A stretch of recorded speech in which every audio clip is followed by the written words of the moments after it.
시간들 보내시기 바랍니다. 오늘 강의 들으면은 또 새로운 그런 느낌을 받으실 텐데요. 요즘 이제 굉장히 여러모로 어려운 상황인데 뭐 우리가 판단하기가 굉장히 어려운 것 같습니다. 어떤 분들은 굉장히 열심히 살아오신 분들은 조국에 대해서 이렇게 많이 반대도 하고 태극기 집회에 같이도 나가시는 분들까지도 이제 제가 본 분도 있습니다. 근데 우리가 어떤 역사 속에서 이제 자신을 어떻게 역사에 위치 지을 거냐 이런 얘기를 할 때 저는 이번에 태극기 집회와 이제 우리 촛불 집회와는 뭐 질적으로 성격이 다르긴 하지만 예전에 해방 이후에 찬탁과 반탁으로 나뉘었던 우리 완전히 속아서 찬탁과 반탁에 어느 쪽에 서야 되는지 정신을 못 차렸던 우리 국민들의 상황들이 생각이 났어요. 치면은 저쪽에서도 당연히 반가워할 수 있는 거고 그런 건데 우리 마음속에서는 이미 많은 부분에 있어서는 장벽이 있고 우리 스스로가 철책이 있지 않나 이런 생각이 듭니다. 오늘 그런 부분들에 대해서도 아마 제 느낌과 우리 또 강주원 교수님이 더 많이 고민을 해왔었으니까 그런 부분에 대해서 같이 공유하는 그런 시간이 됐으면 좋겠습니다. 모쪼록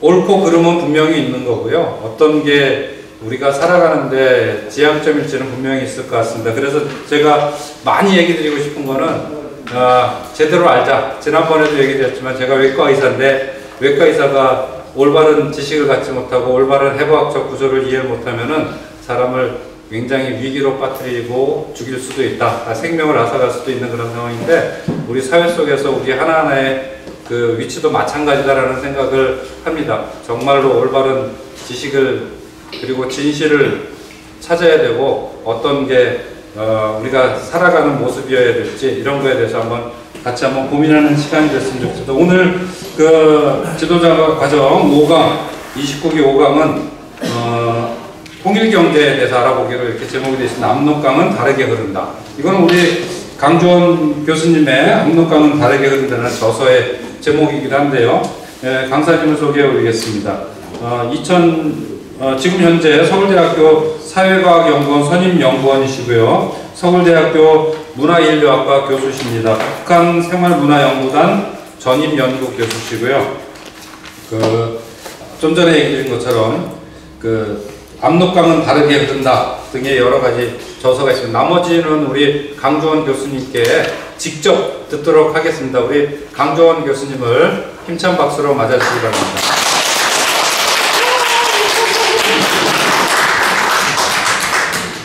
중순에 나올 책 가제목으로 제가 머릿속에 지금의 고민은 휴전선에 서 있는 동안 압록강은 계속 흐른다. 짧게는 3년, 아니 2년, 길게는 한 30년 동안 가다 서다를 멈춘 남북교류와는 다르게 압록강은 제가 그동안 지켜본 바에 의하면 2000년부터 두만강에서부터 그쪽 지에 왔다 갔다 했거든요. 오늘 중심적으로 말씀드릴 단동은 한 10년 넘게 왔다 갔다 했지만 끊임없이 남북교류와 관련돼서 계속 흐른다라는 문제의식을 가지고 있습니다. 오늘 짧은 시간이지만 제가 준비해온 것을 만약에 다 보게 되면 이제 지난번에는 3박 4일 갔다 오셨지만 4박 5일 동안 갔다 오는 일정 두만강부터 쭉 백두산 압록강 일정의 사진들 보여드릴 수 있으면 거기까지 하겠는데 시간이 그렇게 될지는 잘 모르겠습니다.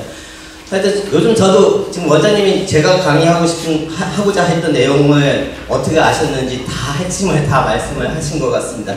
근데 최근에 제가 고민되는 것 중에 하나가 월드컵 관련돼서도 최근에 북한에 갔을 때 선수들이 감금을 당했다. 호텔에서 어디 나갈 수가 없었다. 막 그런 이야기들이 쏟아져 나오고 보도가 그거에 대한 말도 안 되는 북한의 행동이다라는 기사 내용들이 참 많은 걸 봤습니다.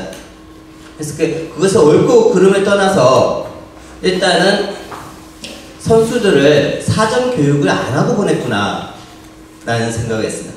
알고 있었으면 그게 크게 그렇게 문제가 되지 않는 게 그게 감금을 시켰다 호텔 밖에 나갈 수 없었다가 문제가 없다의 문제가 아니고요.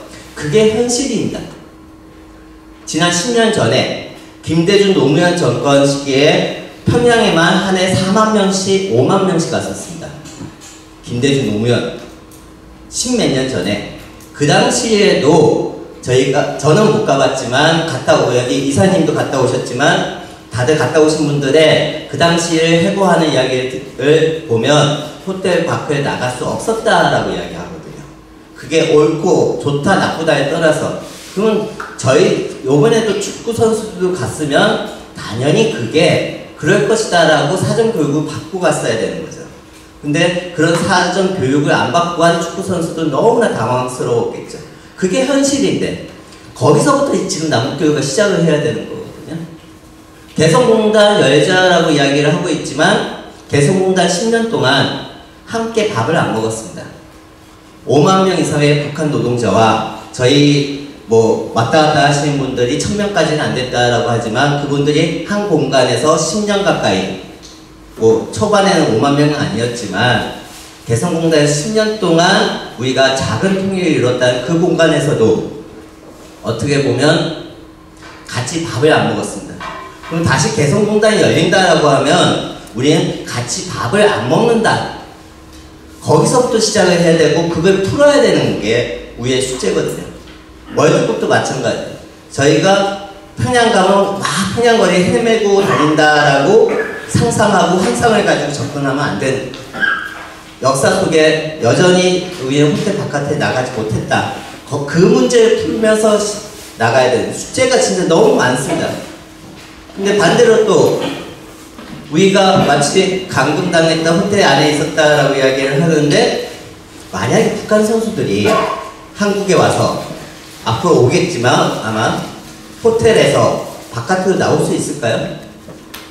지금 한국 사회 분위기에서 태극기 부대 등등 다른 생각을 하시는 분들이 호텔 앞에 계시면 어떻게 되나요? 아마 거기서는 북한에서는 보이지 않게 감시를 했을 겁니다. 못 나가게 대놓고 2중 3중으로 그 북한의 소위 경찰들이 막지는 않았을 거예요. 문만 막고 거기 통제가 쉬운 나라니까. 하지만 한국에서는 모르겠습니다만 몇 달 뒤에 한국에 왔을 경우에 호텔 앞에 어떤 모습이 비춰졌을까? 우리는 통제하지 않고 그들을 월드컵 북한 선수들이 서울 거리를 다닐 수 있을까? 라고 생각을 해보면 앞으로 풀어야 될 숙제가 참 많은 것 같습니다. 그러니까 저는 이런저런 또 금강산 이제 원장님도 말씀을 하셨지만 말도 안 되게 철거를 한다는 소식이 어제 그제 막 쏟아져 나왔습니다. 참 저도 들으면서 참 답답한 마음이었지만 10년 전에 지은 집 건물들입니다. 그 공간을 쓰지 않았습니다. 여러분 다 아시잖아요. 건물을 쓰지 않으면 금방 낡아진다라는 거. 그 김정은 위원장의 결정에 대해서 왈가왈부하기 전에 우리가 10년 동안 뭐 했는가? 10년 동안 그 건물을 방치했습니다. 낡게 만들어놨습니다. 그거에 대한 반성이 과연 있는가? 이제 오늘 강의와는 좀 상관없는 이야기를 하는데 저는 그런 고민을 하고 있습니다. 그런 고민을 하다 보니까 이번에 세 번째 나온 책은 망각되는 20년. 노태우 정권 북박 정책이 80년대 후반부터 있었거든요. 그때부터 본격적으로 남북 교류가 있었습니다. 노태우, 김대중, 노무현 정권 시기에 우리가 어떻게 남북 교류를 했고 현실적으로 어떤 관계에 있었는지에 대해서 점점 잊고 있는 2000년대 초반에 남북철도에 착공식이 있었습니다. 그 당시에 작년에 우리가 있었죠. 12월달인가 남북철도 착공식이 있었는데 2000년 초반에도 있었습니다. 그렇지만 그 당시에도 2년 뒤에 우여곡절을 겪다 보니까 재착공식을 했었습니다. 그런 역사를 망각하고 있습니다. 저희는 지금 착공식을 1년 전에 했고요. 아무런 지금 진척이 없습니다.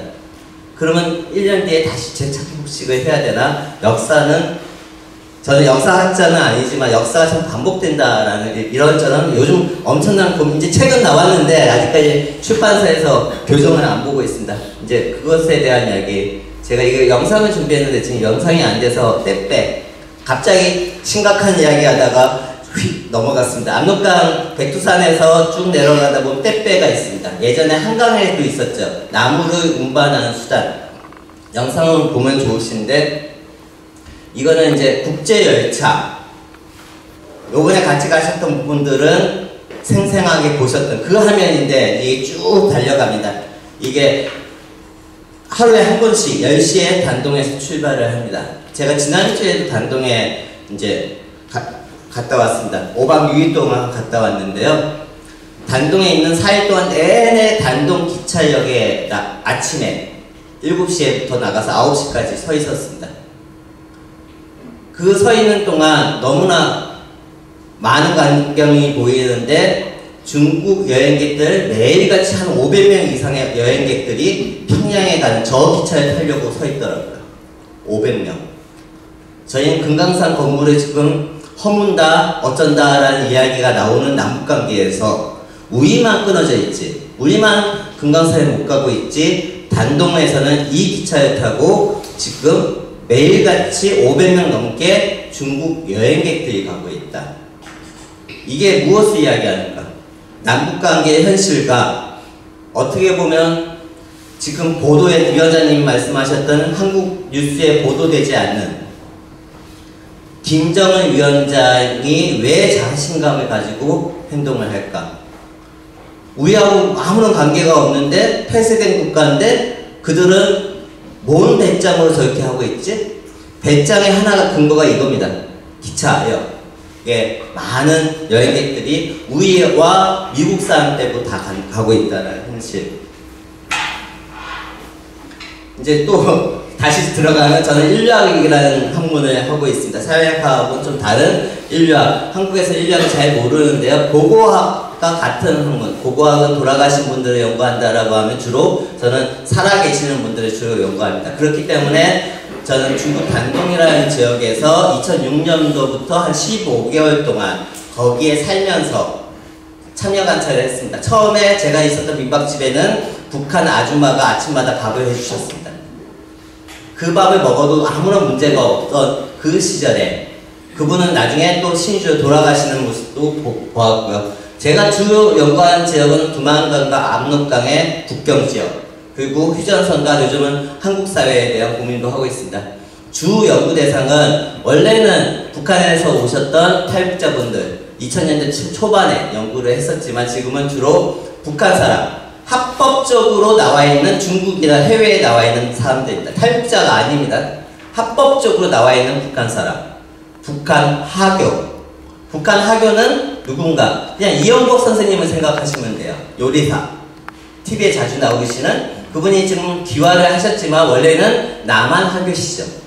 저는 북한 하교를 주로 많이 만나고 있습니다. 그리고 조선족과 한국 사람, 단동에 살고 있는 한국 사람들이 있습니다. 그분들을 주로 만나면서 이 네 집단이 어떤 식으로 남북 연결을 하고 있는지, 아까 말씀드린 것처럼 한 15개월 동안 단동에서 살았고요. 2000년부터 따지고 보면 초반에는 그렇게 많이 왔다 갔다 할 수가 없었죠. 대학원생이다 보니까 2012년부터 박사학위를 하고 나서부터 좀 열심히 다니고 있습니다. 한 1년에 한 5번 정도 평균 잡아. 그래서 한 50번. 지난번에 타니까 갑자기 모닝카 회원이 되어 있더라고요. 40번을 탔더라고요, 제가. 대한항공만 타고 다닌 게 아니고 저는 인천에서 단동으로 가는 배도 한 10대 번 탔었거든요. 그런 거 하다 보니까 어쩌다 보니까 세월이 쌓이다 보니까 이렇게 이 지역을 갔다 왔다 하고 있습니다. 그 이야기를 오늘 여러분들한테 말씀드리도록 하겠습니다. 두 건의 책이 이미 이제 나왔는데 3년 전에 나왔습니다. 나는 오늘도 국경을 만들고 허문다. 여기서 나는 북한 사람, 탈북자가 아닌 북한 사람, 북한 하교, 조선족, 한국 사람들이 이 단동에 살면서 어떤 식으로 남북을 연결했는가. 같이 가셨던 분들은 여러 번 들었던 이야기지만 반복을 한다라고 하면 한국에서 옷을 만들기 시작을 했다라고 하면 단동에 있는 한국 사람한테 전화를 합니다. 한국의 기업들이. 그러면 계약 하청을 주죠. 하청을 주면 그날 밤에 북한 사람을 만나서 계약을 합니다. 계약을 하면 며칠 뒤부터 평양에서 옷을 만듭니다. 그런 옷들이 평양에서 다시 단동으로 나와서 한국으로 들어오는데 그 옷들의 대부분이 메이드 인 DPRK로도 나왔지만 메이드 인 차이나로도 많이 나왔습니다. 여러 가지 이유 때문에 다 설명드릴 수는 없지만 그러면 한국에서 홈쇼핑에서 그 물건을 구매하는 한국 사람들은 북한 사람이 만들었다는 생각도 못하고 그냥 메이드 인 차이나 옷이라고 생각을 하고 사 입었습니다. 그러다가 그런 옷들이 팔리다 안 팔리면 또 땡처리 되죠. 길거리에 포스터 많이 붙잖아요. 땡처리. 근데 옷의 수명 거기서 끝나는 것이 아니고 다시 그 옷이 무게에 따라서 단동에 들어갔습니다. 단동에 들어가면 그 옷들이 또 북한 사람, 북한 학교, 조선족들이 사가지고 평양에 가서 팔았습니다. 그러면 북한 사람들은 이 옷이 한국까지 갔다 왔다는 생각도 못하고 자기네 친구들이 만들었다는 생각도 못하고 메이드 인 차이나로 사 입었습니다. 이런 것들이 통계로 잘 보이진 않습니다. 저는 인류학을 하기 때문에 참여 관찰을 하다 보면 그런 이야기 스토리가 완성이 되거든요. 이렇게 살아온 역사가 20년이 넘습니다. 북한 사람들이 만든 옷을 이제 몇 년 뒤에 입을 것이 아니고 우리는 20년 동안 지금 꾸준히 입고 있습니다. 한 번도 끊긴 적이 없습니다. 개성공단 2년 전에 문 닫았는데 우리가 북한 사람하고는 전혀 관계가 없는데 그거와 상관없이 개성공단 2004년, 2005년부터 시작했습니다. 2004년 12월 때 첫 물건이 나왔습니다. 그리고 2016년에 문 닫았고요. 11년, 12년 역사밖에 안 됩니다. 제가 의미를 낮추는 게 아니고요. 그런데 이쪽 지역을 통해서 한 남북교류, 경제활동은 최소 98년부터 어떻게 보면 92년 한중수교 전후부터 시작을 했습니다. 그럼 30년입니다. 개성공단에서 만든 옷이 메이드 인 코리아로 한국에 들어왔는데 김지영 선생님 늘 이야기하시는 것처럼 개성공단의 5만 명 중에서 3만 명이 만든 옷이 한국에서 소비되는 속옷의 30%를 만들었다고 이야기합니다. 3만 명이. 속옷의 90%를 만들었다고 이야기하거든요. 개성공단에서. 어마어마한 양을 만들었죠. 그런데 10년의 역사 동안 개성공단에서 그렇게 만들었습니다. 매년. 처음부터 그렇게 하지는 않았지만 한 5년 정도 그럴 것 같습니다. 근데 단동에서는요. 지난 20년 어떻게 보면 넓게 보면 30년 동안 그런 경제활동을 했습니다. 3만 명이 아니고 30만 명의 북한 노동자를 하려고 했습니다. 평양과 신의주. 그럼 얼마나 많은 양이 한국의 메이드 인 차이나로 들어왔을까? 여러분들이 사 입었던 등산복이라든가 등등은 과연 중국 사람이 만들었을까? 알고 보면 상당수입니다. 통계를 이야기하라고 하면 하나의 예만 드리겠습니다. 예당 한복이라고 있습니다. 한국에. 아동 한복을 주로 만드는. 2000년대 초중반에 한 해 30만 장을 평양에서 만들었습니다. 아동 한복을 한 해 30만 장. 그것도 다 단동을 통해서 들어왔거든요. 휴전선은 넘는 거 없습니다. 개성공단 외에는. 단동을 통해서 아동 한복이 30만 장이 한 해 들어왔습니다. 아동의 인구가 2000년대 초중반에 우리의 아동 인구가 100만이 넘었을까요? 100만 아닌 걸로 알고 있습니다. 제가 재수에서 93학번인데 저희가 학력고사를 봤을 때가 한 70만, 80만 정도였거든요. 2000년대 더 떨어질 겁니다. 그러면 그 당시 아동들은 예당 한복을 사 입었다라고 하면 그 옷이 북한 사람들이 만들었다는 걸 모르고 사 입었을 확률이 높은 거죠. 그런 역사들에 대한 이야기를 이제 나는 오늘도 국경을 만들고 허문다. 압록강 다르게 흐른다에서는 여러 가지 이야기들을 이제 하고 있는데 오늘은 이 이야기보다는 이제 나는 오늘도 국경을 만들고 허문다에서는 그냥 인류학자가 어떻게 단동을 읽었다, 현장에 어떻게 들어갔다, 방금 말씀드린 것처럼 단동의 상국 무역이 어떻게 이루어졌다. 북한, 중국, 한국이 어떤 식으로 무역을 했는지에 대해 조금 재미없게 서술을 했습니다. 이제 압록강 다르게 흐른다에서는 이 책은 혹시 읽어보실 분들은 유념을 해주실 것이 지금 나온 책이 아니고 2016년에 나온 책이거든요. 10월입니다.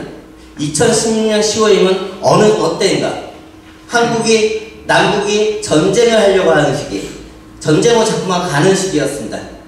그 시기에 저는 압록강은 다르게 흐른다 그 당시에 냈는데 그 책 내용 중에 하나를 이제 제목을 보시면 오늘 붙인 물건 모레 평양에서 받는다. 이틀이면 가능했습니다.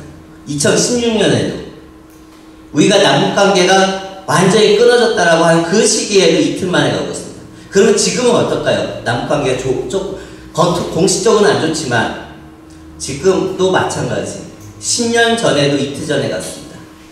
이 역사를, 이 내용을 한국 사회에서는 너무나 모르고 있다라고 저는 그렇게 생각을 하고 있습니다. 여러분 지금 알고 계시는지는 제가 너무 여러분들에 대해서 모르기 때문에.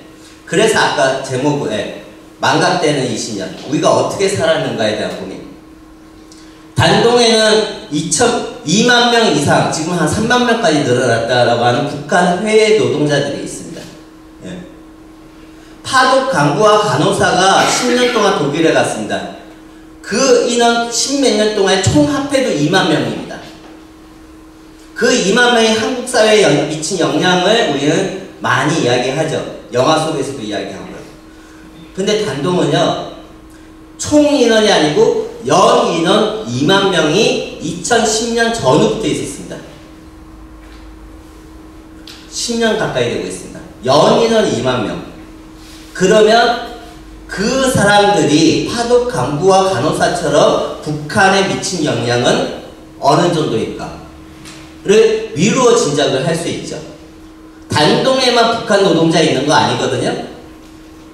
그렇게 생각을 하면 지금 김정은 위원장이 금강산을 고치겠다, 뭐 하겠다 하는 이유가 설명이 되는 거죠. 어떤 부분. 근데 단동을 통해서 그런 것들을 설명하려고 하지 않습니다. 한국 사회 많은 연구자분들이. 그런 이야기들을 이제 두 번째 책, 압록강에 발 담그고 과일을 먹자라고 생각하시는 한국 사회 분들이 많을까요? 여러분들도 지금 이 순간 그동안 살아오시면서 압록강에 발 담글 수 있다라고 생각하시는지 안 하시는지, 이만갑을 많이 보셨더라면 아마 생각을 못 하실 확률이 높고, 그러면 본인이 몰랐다 알았다를 떠나서 내가 지금 어떤 한국 사회에 살고 있는지에 대한 고민을 좀 해볼 수가 있는 등등. 커피미스 오늘 이야기도 하죠. 북한 식당 이런 이야기를 다 봤는데요. 이제 이거 다 이제 첫 번째, 두 번째 책이고, 오늘 처음으로 어떻게 보면 제가 세 번째 책과 관련된 것에 관련돼서 처음으로 특강을 이제 준비를 한 것 같습니다. 이제 다음 달에 책이 나올 거에 대비해서 미리 이제 PPT를 겸사겸사 만들었습니다. 안산에 왔는데 지난 봄에 했던 내용, 그리고 지난번에 3박 4일 했던 끊임없이 세뇌교육 당하셨던 그 내용을 또 하자니 너무 송구스럽고, 그래서 세 번째 책, 이제 한 보름 뒤에 나올 책인데 그냥 어디까지 기록할 수 있는가에 대한 고민을 저는 연구자로서 할 수밖에 없습니다. 2010년 5.24 조치 이전에는 어느 정도 남북의 사람들이 만나는데 여유가 있었습니다. 왜냐? 88년, 89년 노태우 정권 때 북방 정책에 의해서 남북의 사람들이 어느 정도 만나는 것에 대해서 이해가 되고 용인되고 막 그런 시절이 있었거든요. 그러다가 2010년에 5.24 조치, 지금 우리가 대북제재를 해제해야 된다라고 했을 때 핵심은 5.24 조치입니다. 미국과 관련된 것도 있지만 5.24 조치가 핵심입니다. 그 이후에 저는 어떤 걸 쓸 수가 없는 경우가 많습니다. 압록강을 다르게 흐른다는 책을 한번 보시면 읽으신 분도 계시지만 북한 사람 만났다는 이야기 한마디도 없습니다. 제가 만났다는 이야기 한 줄도 없습니다. 왜냐? 그렇게밖에 쓸 수가 없던 시절에 책이 나왔습니다. 그래서 안에 보면 김치 공장에도 저는 바깥에 서 있었다라고 밖에 이야기를 하지 않았습니다. 하지만 조금 세상이 바뀌었다라고 생각해서 요번에는 그 당시에 한 5주 정도 썼던 그냥 김치 공장, 북한 노동자들이 있는 공장 앞에까지 갔지만 못 들어갔고 바깥에서 조선족이 가지고 나온 김치를 맛을 봤다. 하지만 그 공장에서는 북한 노동자들이 재미동포와 함께, 재미동포가 하청을 준 한국과 일본, 미국으로 수출되는 물건이 만들어지고 있었다. 그 구조만 간단하게 썼었거든요. 그럴 수밖에 없었고요. 근데 요번에 이제 세 번째 책을 쓰면서 그 부분을 다시 한번 썼어요. 물론 아직까지도 걸리는 것들이 많지만 그랬더니 한 20줄 이상이 나오더라고요. 그래도 아직까지도 저는 요번째 세 번째 책에도 북한 사람 직접 만났다는 이야기를 못 쓰고 말았습니다. 왜냐? 여전히 오이사 조치가 있기 때문에, 여전히 대국제 국가보안법이 있기 때문에 여러 가지 조항들이 있습니다. 우리는 지금 남북교를 하자라고 하면서 남북교가 막혀있다고 그냥 서 있기만 합니다. 남북이 만나기 전에 우리가 해야 될 일이 너무 많습니다. 남북이 자유롭게 만나는 법을 빨리 만들어야 되는 거고, 국가의 승인을 받아야 되고, 막 여러 가지 절차를 밟고야 갈 수 있는 그런 것들을 지금 서 있는 동안 얼마든지 할 수 있는데 그건 안 하고 있습니다. 축구 선수 보내는 데만 했었지 축구 선수들한테 사전교육을 안 시켰어요. 우리가 어떤 북한을 만날 것인지, 우리가 그냥 평양에 가서 냉면을 먹자는 이야기만 수없이 하고 있지, 평양 가기 전에 평양에 가면 우리가 부딪힌 문제가 뭐가 있는지, 호텔 밖에 못 나간다던가 막 그런 문제는 사전에 빨리빨리 이야기해서 해결을 해야 되는데 그런 해결의 준비는 안 하면서 평양 이야기만 하고 있습니다. 그런 이야기를 좀 담고 있습니다. 근데 저는 분단의 벽을 넘는 길은 하나인가? 과거와 같은 뜻 다른 거. 1차 정상회담과 2차 정상회담과 3차 회담이 뭐가 같고 뭐가 다른가? 1차, 2차는 남북 교류가 있는 가운데 정상들이 만났거든요. 근데 3차는 남북 교류가 없는 상황에서 만났습니다. 엄청난 차이입니다. 민간 교류가 있는 상황. 윤기정 이사님 활발하게 했던 1차, 2차는 왔다 갔다 하는 가운데서 만났거든요. 그런 이야기들을 있고, 통계에 대한 고민도 하고 있고, 북한보다 먼저 알자, 이런 제목들 끊이지 않고 이어져 온 문제. 남북관계 휴전선을 놓고 보면 끊어졌다, 멈췄다, 섰다를 계속 반복했지만 여기는 30년 동안 끊어진 적이 없습니다. 지금도 안 끊어져 있습니다. 그런 데에 대한 고민. 이제 책 제목을만 보면 재미가 없으니까요. 다시 하면, 지난번에 안산 저희 기하신 분들하고 같이 갔다 왔는데 3박 4일 동안은 신양에 대해서 백두산 갔다 바로 단동으로 점프를 하는 짧은 일정이었습니다만, 이런 곳에 저쪽에 보시면 잘 안 보이시겠지만 백두산 전후를 통해서 북한하고 중국하고 상당한 도시들이 있습니다. 오늘도 어제도 탈북자 북한에서 오신 분하고 인터뷰를 했는데 강계라는 지역, 자강도 강계라는 지역이 잘 살고 있다는 건 알고 있었거든요. 그래서 자강도 지역에 원래 북한에서 오신 분들이 별로 없어요. 그래서 잘 산다라고 생각했는데 그분이 하시는 말씀이 주관적인 게 포함되어 있지만, 요번에 같이 가셨던 분들 신의주 보고 놀라셨잖아요. 어느 정도? 근데 그분 말씀은 신의주보다 관계가 더 좋대요. 그만큼 내륙 깊숙한 곳에 있는 관계도 지금 변하고 있다. 왜냐면 북한의 변화에 얼마큼 알고 있는가. 이 지역에 대한 설명을 이제 하겠습니다. 제 자랑을 한다라고 하면 2주 전에 저희 서울대 연구팀에서 압록강하고 해상 쪽하고 단동을 5박 6일 동안 갔다 왔는데요. 낮에 해상을 하루 종일 있기 위해서는 백두산이 좀 일찍 올라가야 되는 이유가 있었습니다. 이 핑계 저 핑계 돼가지고 일출을 봤습니다. 북파. 아마 윤기종 이사님은 동파도 가보셨지만 백두산 천지에서 일출을 보신 적은 없을 거예요. 한국 사회에서 일출 보신 분들이 별로 없어요. 제 자랑은 아니지만 다음에 안산하고 같이 가게 된다라고 하면 일출을 보는 것도 좋을 것 같습니다. 개마공원에서 뜨는 일출입니다. 제가 이야기하는 것은 단동과 신주 사람들이라고 표현했지만 여기는 압록강에서 물안개 그리고 해와 달만을 공유하지 않습니다. 한국 사람들이 포함된 그들은 압록강에서 삶을 공유하고 있다. 한국 사람 2,000명 이하, 북한 사람 2,000명 이상, 북한 하교도 2,000명 이상, 조선족도 8,000명 중에서 경제인구 한 4,000명. 10,000명의 한국어를 공유하는 북한 노동자 2만 명을 빼고요. 주재원이나 등등 따져가 2,000명 이상 북한 사람들이 지난 20년 넘게 여기서 같이 어울려서 살고 있다는 거죠. 개성공단은 진짜 의미가 있습니다. 의미를 제가 낮추는 거 절대로 아닙니다. 아주 중요합니다. 아까 말씀드린 것처럼 개성공단 10년 동안 몇 사람들은 비공식적이든 공식적으로 같이 먹었지만 일단은 노동자들하고 밥을 같이 안 먹었습니다. 근데 단동에서는 지난 20년 넘게 북한 사람들하고 같이 밥을 먹습니다. 어떤 사람들은. 다는 아니지만. 중국 학교에는 같은 반에 북한 아이들, 한국 아이들, 조선족 아이들, 다문화 가정 아이들, 하교 아이들이 함께 공부를 합니다. 북한 아이하고 한국 아이가 짝꿍입니다. 단동에서는. 북한 아이하고 한국 아이하고 짝꿍이다? 호텔에 가서도 못 나오는 지금 남북 분위기에서 상상할 수 없는 모습이죠. 그렇지만 단동에서는 20년 넘었습니다. 여러분들 이 내용을 알고 계시는 분이 있는지 없는지 왜 모를까? 내가 왜 알까를 한번 생각을 해보셨으면 좋겠습니다. 근데 저는 요즘 작년에 진짜 저 단동이라는 지역이 별 의미가 없어질 것 같았어요. 그래가지고 사라질 것 같은 거. 저희 인류학에서 가장 겁나는 게 실컷 연구했는데 연구 지역이 없어지는 거. 저희 선배님 중에서 한 분, 인류학하는 선배님 한 분은 금강산 여행을 가지고 연구를 하셨어요. 박사 논문. 박사 논문을 냈는데 그 다음 달에 금강산에 문을 닫았어요. 막 그런 것에 대한 두려움이 좀 안 좋은 사례지만 그런 두려움이 있는데 저도 단동이 사라지는 건 아니라도 이제 휴전선을 통해서 많은 일들이 벌어지겠구나. 그러면 이제 단동은 별 의미가 없겠구나에 대한 고민을 작년에 참 많이 했었습니다. 망각되는 10년과 잃어버린 10년, 그 다음 10년은 어떻게 될 것인가에 대한 고민들을 이제 하고 있습니다.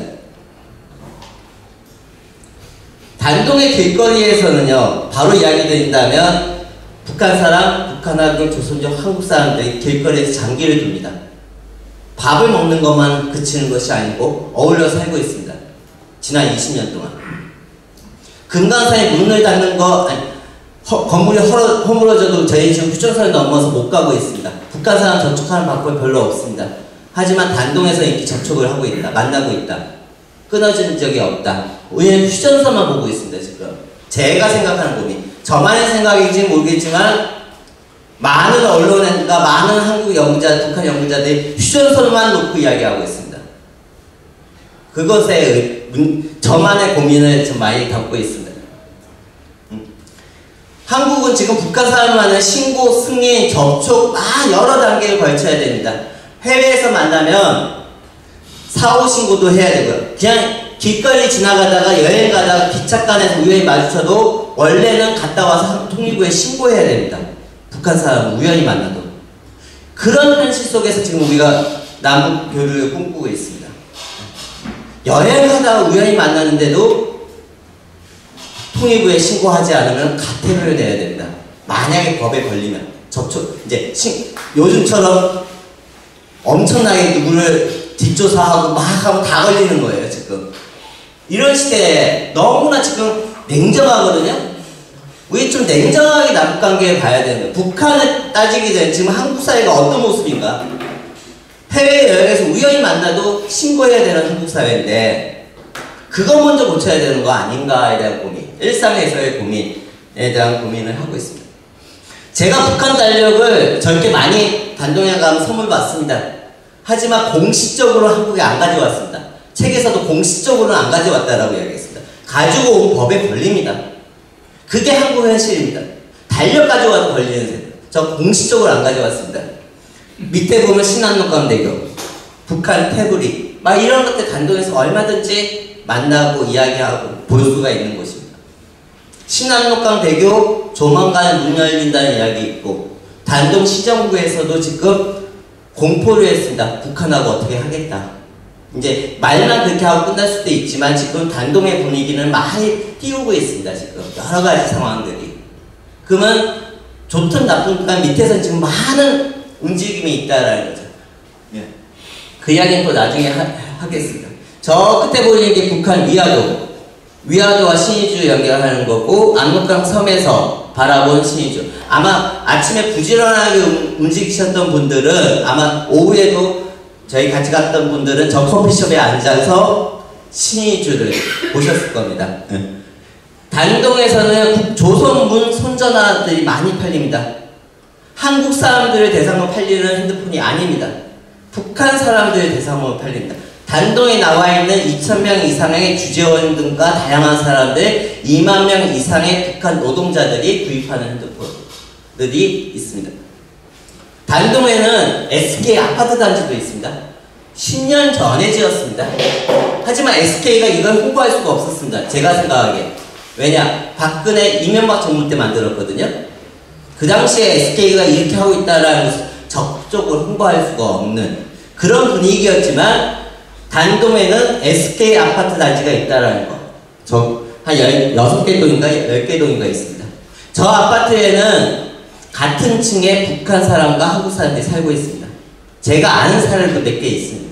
그런 곳이 단동인데 작년에 공작이라는 영화를 아마 보신 분들이 계실 건데 저는 공작 영화를 보면서 안타까웠던 것이 그 앞부분에 단동과 베이층을 공작 원동만이 있는 공간으로만 묘사를 했습니다. 근데 상식적으로 공작이 이루어지려면 수많은 일상적인 만남이 있어야 공작이 가능한데 영화 속에서는 공작 원동만 존재하는 곳으로 묘사를 하니까 단동은 많은 한국 분들이 두 가지로 요즘 기억을 하고 계세요. 공작원들 간첩만이 존재하는 아주 무서운 곳, 아니면 추자연의 시댁이 있는 곳. 우효가, 예. 여기는 안 보시나 보죠, TV를. 예. 추자연 동상이모인가 거기 나와서 막 쓰셨는데, 아까 말씀드렸던 김치. 저희가 작년에 평양에 가신 분들은 김치 맛을 보셨지만 아직 본격적으로 평양 북한 김치를 맛보지 못하고 있습니다. 하지만 단동에서는 북한 노동자, 일반적인 사람들이 만든 김치를 지난 20년 넘게 먹고 있습니다.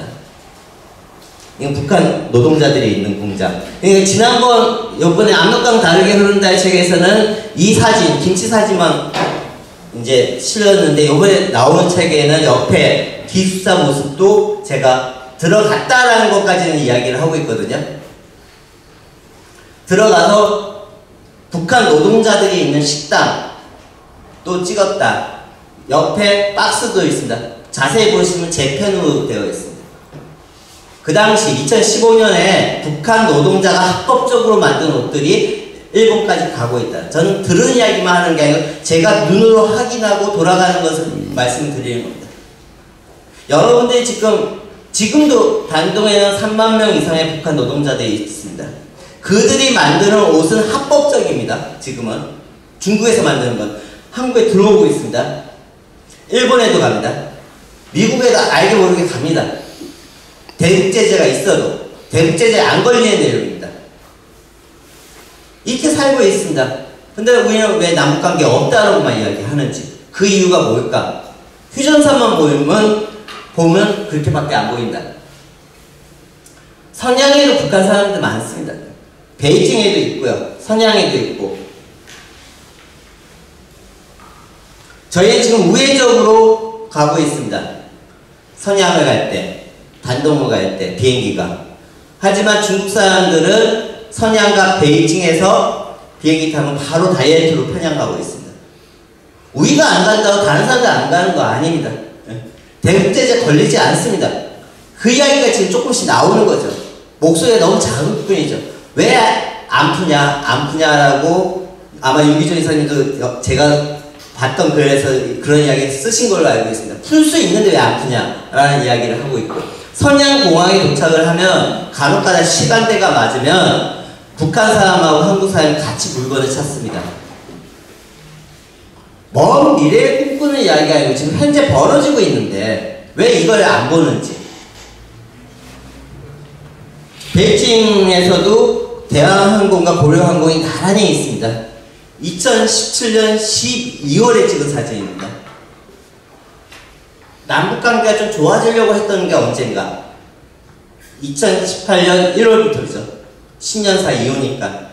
그러면 2017년 12월이면 내가 어떤 생각을 하고 살았는지, 여러분들이 남북관계를 어떻다라고 생각하던 시기였는지, 2017년 12월에 베이징에 대한항공과 고려항공이 같이 서 있습니다. 공작원들만 만날까요? 베이징에서? 아닙니다. 단동에 가면 이렇게 북한 사람들 길거리에 볼 수가 있습니다. 그리고 공장에는 좀 가기 힘들지만 한국 공장도 일반 모르는 사람이 무작정 들어갈 수는 없잖아요. 마찬가지로 단동에서 좀 인맥이 있으면 뭐 저 10년 넘게 왔다 갔다 하다 보니까 좀 친구들이 있습니다. 북한 노동자 체육대회 모습도 볼 수가 있습니다. 거리에 마주치는 북한 사람들, 거리에 아침에 북한 사람들, 예. 그냥 저는 꾸준히 이런 모습들을 기록으로 남기고 싶은 거죠.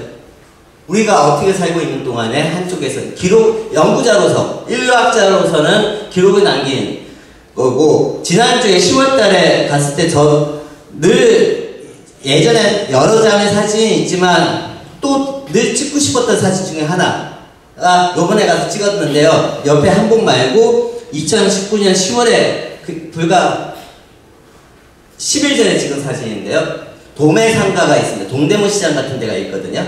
요번에 일정에는 지난번 안산에서 가셨을 때는 바빠서 못 갔지만 도매시장에 있습니다. 도매시장에 진짜 갔더니 북한 사람들이 쇼핑을 너무 많이 하고 있는 거예요. 그 가운데 젊은 20대 초반으로 보이는 북한 여성들이 인형을 사기 위해서 서 있고 물건을 사던 저 인형 중에 2개를 고르더라고요. 단동에서는 이렇게 살고 있습니다. 북한 사람들이. 근데 우리는 지금 어떤 시각으로 지금 북한을 보고 있는가? 금강산, 월드컵 등등. 한쪽의 이야기가 점점 지금 커지고 있는 분위기. 그걸 설득하려고 참 방법이 없는 상황. 저쪽에서 좀 엉뚱한 행동, 좀 제가 생각하기에 좀 말이 안 되는 행동을 하다 보니까 근거가 자꾸만 사라지고 있는. 하지만 단동에서는 북한 20대 초반의 아이들이 북한 노동자거든요. 공장에서 일하고 있는 인형을 사고 있는. 이걸 도대체 어떻게 해석을 해야 될까?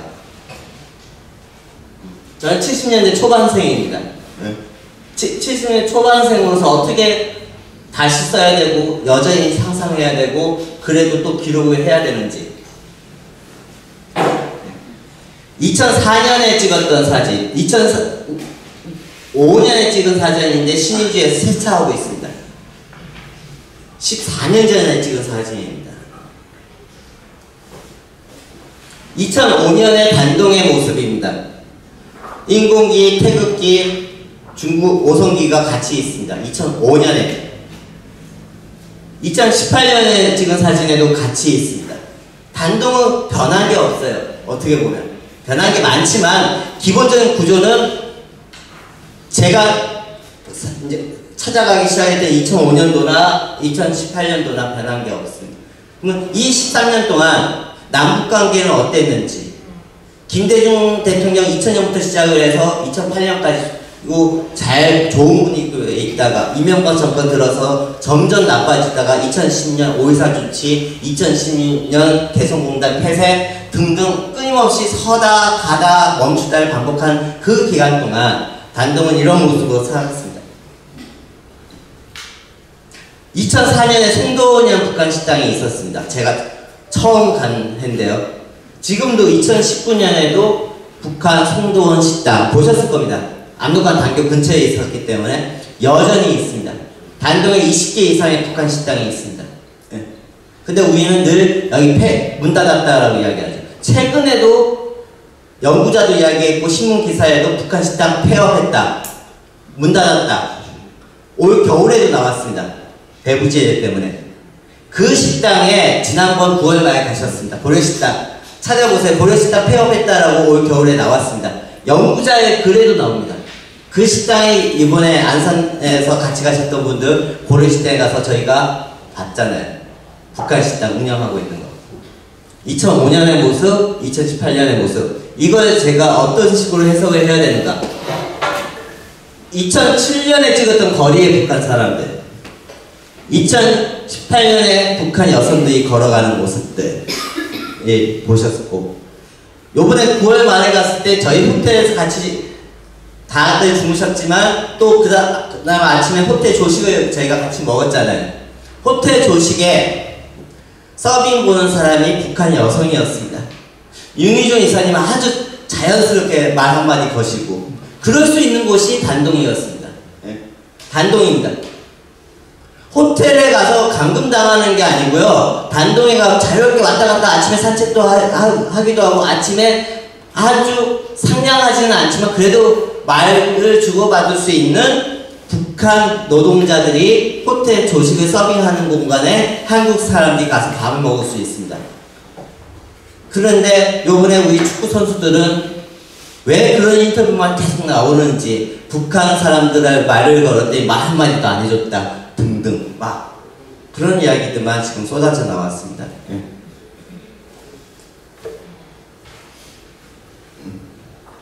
살림집이 이렇게 2년 사이에 막 지어졌습니다. 동그란 건물 보셨잖아요. 이 열차 아까도 말씀드렸는데 계속 움직이고 있습니다. 근데 우리도 남부철도 막 이야기를 하고 국제열차에 기다리는 사람들, 중국 사람들만 가는 게 아니라 귀국하는 북한 사람들도 많이 타거든요. 이 기차를 이용하면 지금도 통일부에 신고를 해야 되지만 승인을 받아야 되는 상황이지만 통일부가 승인해주면 내일이라도 단동에서 이 기차 타고 평양에 갈 수 있습니다. 그게 빠른가요? 그걸 빨리 해결하기 위해서 통일부 허락만 해주라, 승인만 해주라.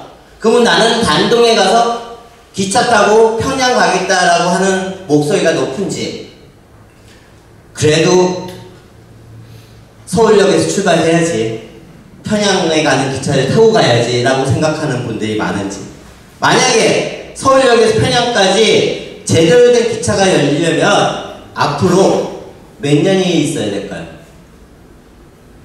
3년? 4년? 5년? 설계하는 데만 2년 걸린다라고 합니다. 그러면 솔직히 말씀드리면 차기 정권에도 힘들 것 같습니다. 제 생각에는 더 빨라질 수는 있겠지만 그래도 2, 3년 걸립니다. 평양 가서 기차 타고 가려면. 근데 단동은 내일이라도 갈 수 있습니다. 통일부가 허락을 해주면. 건설 안 해도 되는 거예요. 조금 비행기 값 들고 등등 시간 더 걸리지만 너무 휴전선에만 서 있으면서 기다리고만 있고 너무 열정을 쏟는 것이 아닌가. 저는 너무 제중심적으로 생각하는지는 모르겠습니다만 단독 기차역에만 가면 답답합니다. 중국 사람들 많이 들어가죠. 밑에 보시면 서양 사람들도 말 그대로 눈에 딱 봐도 서양 사람들이 배낭 메고 들어가고 있습니다.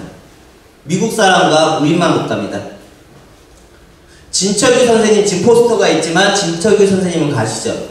진철규 선생님은 한국 분이라서 가는 거 아닙니다. 미국의 정체성을 한쪽으로 가지고 계신 분이 가시는 겁니다. 예? 서양 사람들 지금은 가거든요. 우리는 왜 이걸 이용하지 않는가? 무조건 서울역에서 개성 통과하고 서울, 만약에 이 철도가 신의주까지 연결된다라고 하더라도 우리는 국경을 2번 통과해야 됩니다. 그러면 세관검사를 4번 해야 된다는 이야기가 나옵니다. 30분씩만 잡아도 2시간이 걸립니다. KTS급이 완공이 돼도 신의주까지 2시간 걸리거든요. 앞으로 5년 뒤가 될지 10년 뒤가 될지. 그러면 단독까지 가는데 KTS급이 몇 년 뒤에 완공이 돼도 4-5시간이 걸릴 겁니다. 근데 지금 비행기 타고 가면요, 단동까지 빨리 가면 4-5시간이면 지금도 갑니다.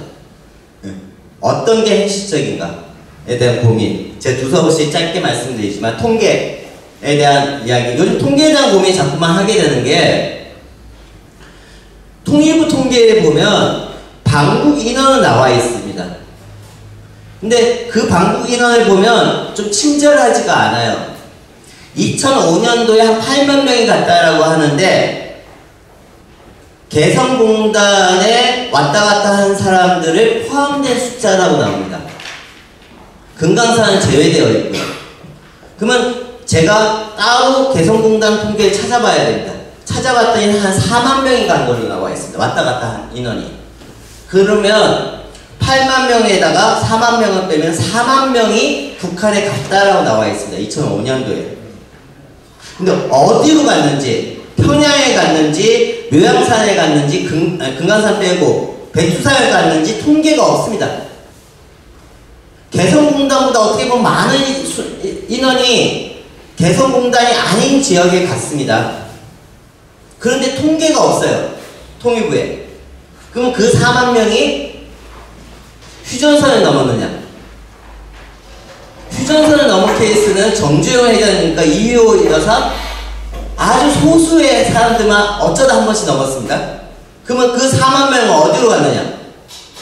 베이징, 선양, 단동을 통해서 들어갔습니다. 그러니까 제가 지금까지 말씀드린 게 우리 예외적인 게 아니고 2000년대 김대중 노무현 정권 시기에 일상적으로 많이 사용했던 길입니다. 근데 그 길을 지금 알고 있는 사람이 얼마나 많은가? 너무나 예전에 막았던 길, 김대중 노무현 정권 시기에 그렇게 많이 활용했던 길을 우리는 지금 알고 있는가? 거기서부터 출발을 하면 더 빨라지거든요.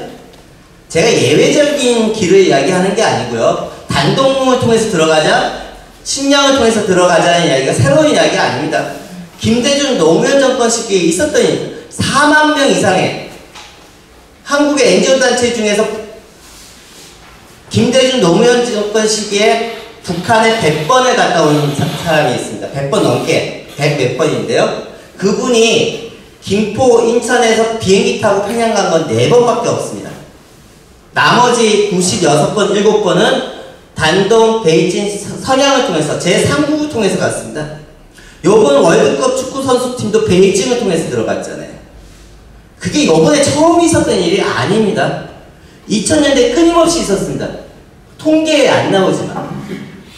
그러니까 그런 다시 계산을 해야 된다는 문제의식을 여기 책에다 갖고 있고요. 여백을 상상, 여백이 너무 많아요. 통일백서에 나오는 통계들이. 제가 보기에는 인류학을 공부해서 그럴지 모르겠지만 통계가 드러나지 않는 것들이 너무나 많다. 그 중에 하나, 우리는 독일하고 이야기를 할 때 독일은 통일되기 전에 서신 왕래도 진짜 많았고 소포도 주고받았고 막 그런 이야기를 저는 학창 시절부터 들었습니다. 어떤 세미나에 가든 늘 남북교류만 있기 때문에 늘 독일 사례는 늘 많은 남북교류와 관련된 세미나나 학회에서 늘 나오는 주제였기 때문에 제가 그걸 전공하지 않아도 많이 들었거든요. 그때 늘 들었던 이야기는 남북은 편지 왕래가 없지만 독일과 서독은 편지 왕래가 수없이 수백만 건이 있다. 우리가 이걸 배워야 된다라고만 저는 연구자들이 하는 이야기만 들었거든요. 근데 통일백서 매년 출간하는데 한 페이지에 장식하고 있습니다. 30년 동안 편지 왕래가 12,000건이 있었다라고 통계에 나와 있습니다. 통일부 통계에 12,000건. 30년 동안 따지고 보면 얼마 안 되지만 여러분들이 그동안 남북의 사람들이 편지를 주고받았다라고 생각하고 살아왔는지, 편지 왕래가 가능하다라고 생각했는지 한번 물어보고 싶습니다. 솔직히 시간이 된다면. 30년 동안 남북의 이산가족이 12,000통의 편지 왕래를 했다라고 통일부 통계에 나와 있습니다. 그러면 그보다 더 많았다라고 볼 수가 있어요. 그게 휴전선을 통해서 했는가? 아니죠. 압록강, 두만강을 통해서 했어요. 21번인가 22번의 대규모의 이산가족 만남이 평양과 서울과 금강산에 있었습니다. 그 만남의 총 합계가 한 7,000건 정도 된다라고 합니다. 가족의 상봉이. 근데 중국에서 만난 케이스가 3,500건이 또 있어요. 그 통계에 대한 주목은 안 하는 거죠. 현미 가수가 MBC에 한번 방송된 적은 있습니다. 그렇지만 우리가 그걸 볼 때 일상적이다고 잘 안 봤던 거죠. 우리가 놓치는 거. 남북 교류에서 놓치고 있는 게 뭐가 있는지. 2007년에 찍은 사진입니다. 서울, 중국, 평양 친절하고 정확하게 택배가 가능하다라고. 2016년에 단동역 근처에서 찍었습니다. 중국, 북한 1kg에 600원인가 한국 돈으로 이렇게 찍혀 있습니다. 물건 보내는. 한국 사람도 이 길을 통해서 보낼 수가 있습니다. 남북의 이산가족도 이 방법을 이용하는 거죠. 이 방법이 다는 아니지만 중국, 북한 물류 연계되어 있습니다. 단동, 수입, 평양. 근데 밑에 팜플렛에 보면 자세히 안 나와 있지만 인천, 단동, 평양 막 그런 식으로 연계되어 있다고 팜플렛이 나와요. 단동은 한국 사람이 얼마든지 물건 보낼 수 있는 곳입니다. 예. 단동에서 얼마든지 북한 사람들이 한국 물건을 살 수 있는 곳.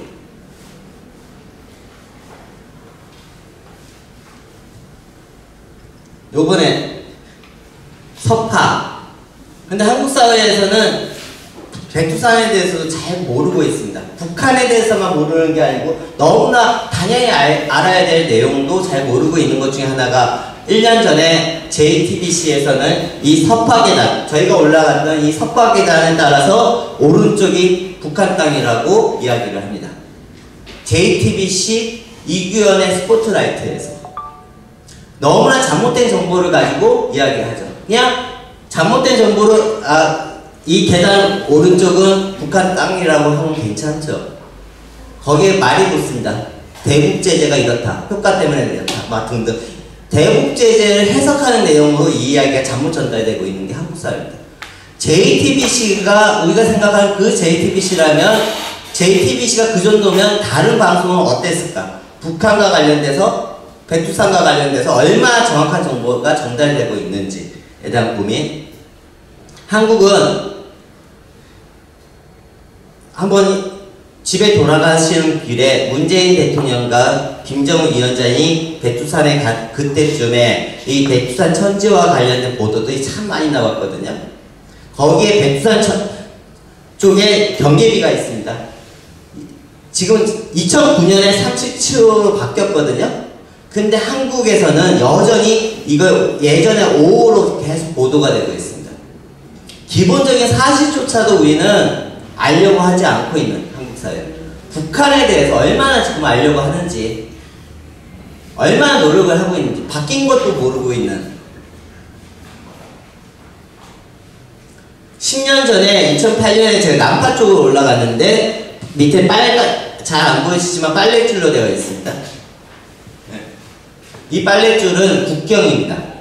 휴전선에 있는 그 철조망처럼. 빨랫줄이 국경인 곳입니다. 중국과 북한은.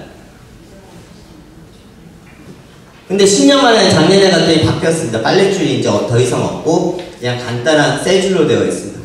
예. 이런 곳입니다. 압록강과 두만강. 예. 이런 식으로 5호라고 표시를 많이 하고 있고. 이제 시간이 없으니까 쭉쭉 넘어가면 북한으로 보낸 택배 저 안에 과일 상자 같은 거 세트로 들어있고 밑에 양꼬치 연기가 막 있는데 저 안에는 북한 사람도 있고요, 북한 학교도 있고요, 조선족도 있고요, 한국 사람들도 다 같이 어울려서 지금 어울려서까지는 아니더라도 다 같이 앉아있는 장면입니다. 네 식당이 다 같이 모여있는 양꼬치 구워 먹는. 단동에 가시면 한국 맥주도 있고요, 북한 맥주도 있고요, 러시아 맥주도 있고요, 중국 맥주 다 있습니다. 개성공단 문 닫기 전에 약 125개 업체가 있었습니다. 그 업체가 다시 들어가야 된다라고 이야기하고 있습니다. 지금 승인 받았지만 못 가고 있습니다. 승인 받은 지가 벌써 몇 개월 됐는데. 근데 우리 역사 기록을 찾아보면요, 남북 경협을 했던 업체가 1200개 업체입니다. 그러면 125개와 금강산에서의 업체들을 빼면 약 1000개의 업체가 남습니다. 1000개의 업체는 도대체 어디서 했는가? 휴전선을 통해서 안 했습니다. 다 압록강과 두만강을 통해서 했습니다. 개성공단 125개 업체 다시 재개해야 된다는 목소리는 한국 사회에 높습니다. 그렇지만 더 역사도 오래됐고 더 많은 역할을 했다라고도 볼 수 있는 1000개의 회사에 대해서 우리 다시 시작하자. 이 업체들도 중요하다.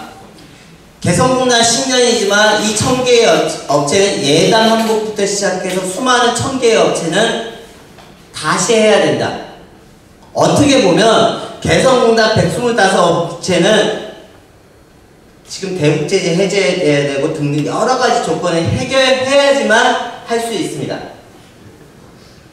거치게 말씀드리면 예전에 했던 1000개의 업체는 지금도 어떻게 보면 하고 있는 분들도 계십니다. 물론 약간의 법이 약간 문제가 생기지만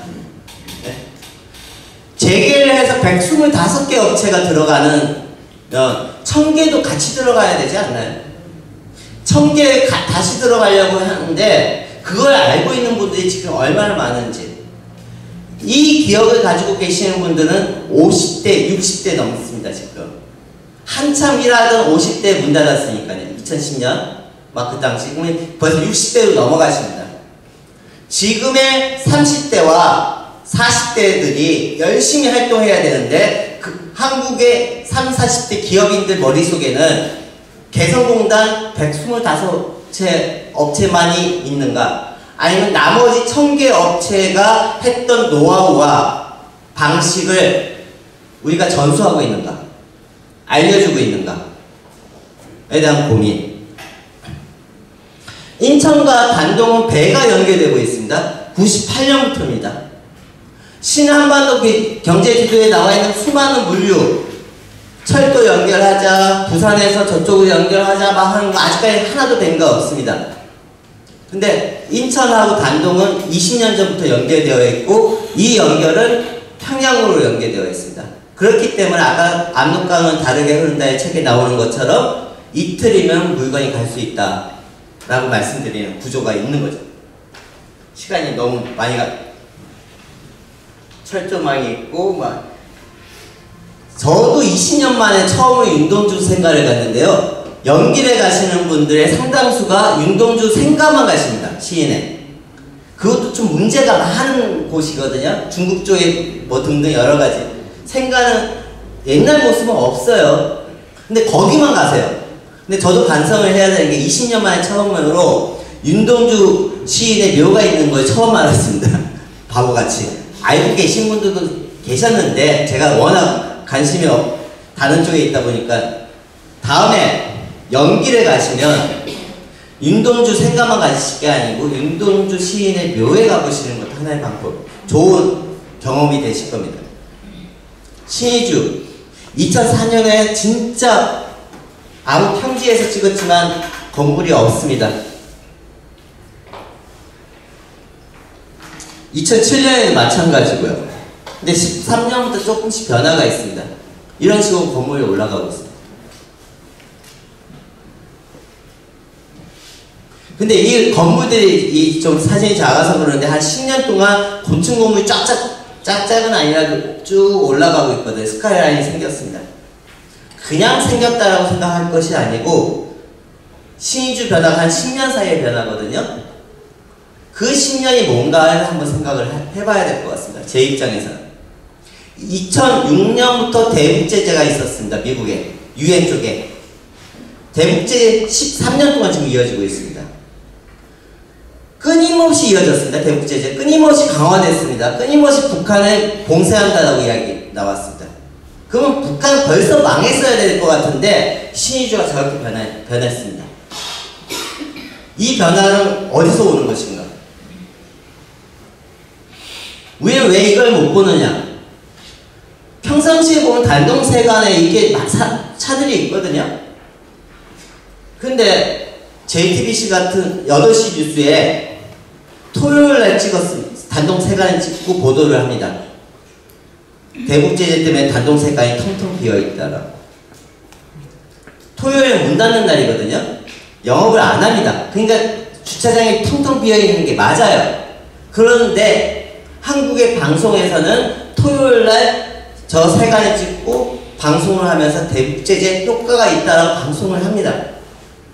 여러분은 그런 이야기를 듣고 지내오신 거죠. 그러다 보니까 대북제재 때문에 효과가 있다라고 생각하는 북한 사회가 저렇게 변하고 있다는 것을 놓칠 수밖에 없는 한국 사회에 살고 있습니다.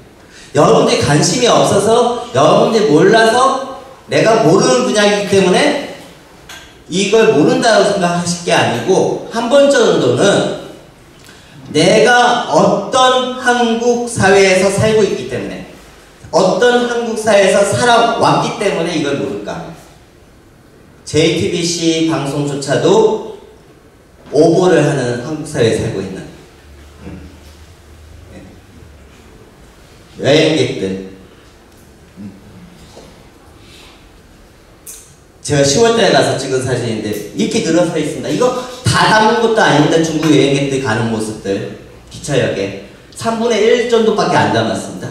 뒤에 더 많습니다. 중국 여행객들이 500명이 들어갑니다. 하루에? 그러면 한 달에 몇 명이 들어가는 건가요?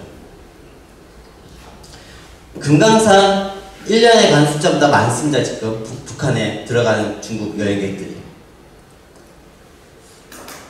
집안에도 있고요. 다 압록강에 다니다 보면 다 여행객들이 모으는 겁니다. 선양, 집안, 뭐 옌진에 가도 다 있는 거고요. 막 이런 정도로 제가 너무 두서없이 아직까지 글은 다 썼지만 책은 안 나온 책을 가지고 첫 강의를 해서 두서없이 내 맥락 없이 아니면 좀 왜냐면 하나의 설명하려도 진짜 길게 설명해야 될 부분인데 그거보다는 좀 짧게 하면서 그냥 여러분들한테 화두를 던지고 싶은 마음에 좀 욕심을 부려서 조금 이해가 안 되시는 부분들이 많았을 것 같습니다. 예, 여기서 마치겠습니다.